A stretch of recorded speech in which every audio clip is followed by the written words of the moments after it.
అంటే బీజేపీతో పొత్తు మొన్న 2014లో పెట్టుకున్నారు కదా తెలుగుదేశం, దానివల్ల ముస్లిం ఓట్లు పోతాయని పెద్దగా నేను అనుకోవడం లేదు. ఎందుకంటే 2014లో 101 సీట్లతో గెలిచారు కదా టీడీపీ.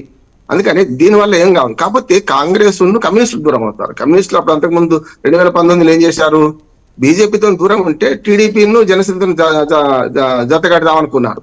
కానీ జనసేన వేరుగా, టీడీపీ వేరుగా, వేరు చేయడం వల్ల ఏమైందంటే చివరికి ఏమంటారు దాన్ని, విడిపోతే చెడిపోతామనే ఫలితం వచ్చింది. ఇప్పుడు ఆ పొరపాటు మళ్ళీ చేయదలుచుకోలేదు చంద్రబాబు నాయుడు గారు. ఒకటి.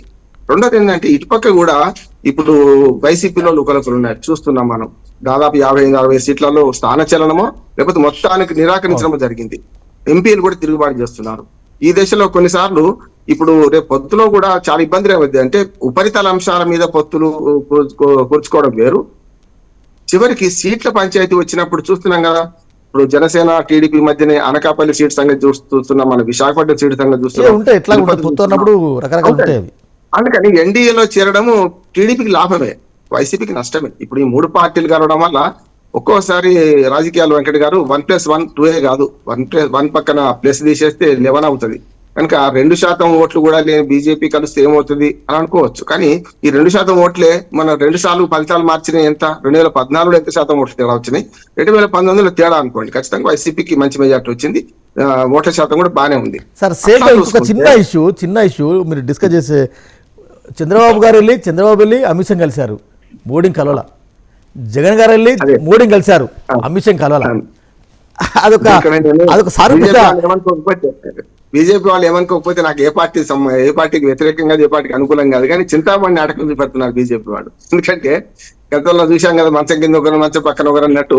ఇవాళ ఏమైతుందంటే వీళ్ళ అందరూ ఎక్కడా లేని పరిస్థితి ఏంటంటే, ఆంధ్రప్రదేశ్ లో అన్ని పార్టీలు బీజేపీ పాట పాడుతున్నాయి ఏదో రకంగా, మా పొత్తు లేకుండా కూడా చూస్తున్నాం కదా.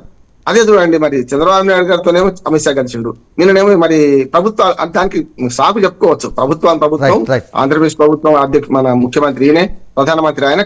కాకపోతే గత జల సేతు బంధనం అంతా అయిపోయినాక 3 రోజుల్లో 3 నెలల్లో 2 నెలలు ఏం చేస్తారు అనేది. కాకపోతే కొన్ని నిధులు ఏమైనా ఎక్కువ తక్కువ విడుదల కావాల్సిన నిధులు చేయొచ్చు. ఉదాహరణకు మనకు 7 జిల్లాలకు మనకు 50 కోట్ల చొప్పున మనకు నిధులు రావాల్సి ఉన్నది. వెనుకబడిన జిల్లాలకు 3 ఏళ్ళకి ఇస్తలేరు. అటువంటి ఏమైనా రిలీజ్ చేయొచ్చు. అది ఆర్థిక శాఖ మంత్రి చేతిలో ఉంటుంది, ప్రధానమంత్రి ఒక స్థాయిగా చేయాల్సిందే.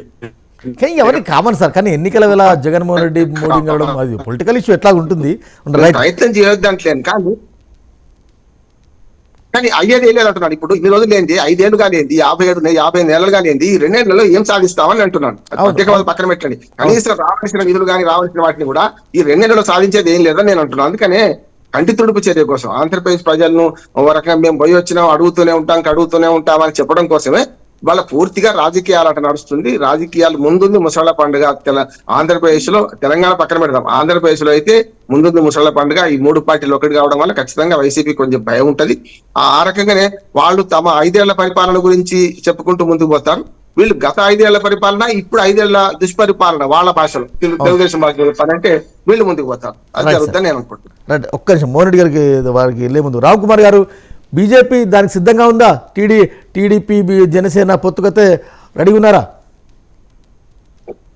ఏమండి, ఎవరైనా మా దగ్గరికి వస్తున్నారంటే, ఇందాక రామ్మోహన్ గారు అంటున్నారు అందరూ మా దగ్గరికే వస్తున్నారండి. అంటే అది ఎందుకు వస్తున్నారంటే అండి, ప్రజలు మమ్మల్ని అంత అమితంగా ప్రేమిస్తున్నారు. పైన మోడీ గారి పాలనకు ఉండే రెస్పాన్స్, ఆయన క్రేజు బియాండ్ వెళ్తుంది కాబట్టి మా వెనకాల ప్రజా మద్దతు ఉందని తెలిసే అన్ని పార్టీలు మమ్మల్ని ప్రేమిస్తున్నారు. రామ్ కుమార్ గారు, మీకు ఇంకొక వాదన కూడా ఉంది. మీ దగ్గరికి భక్తితో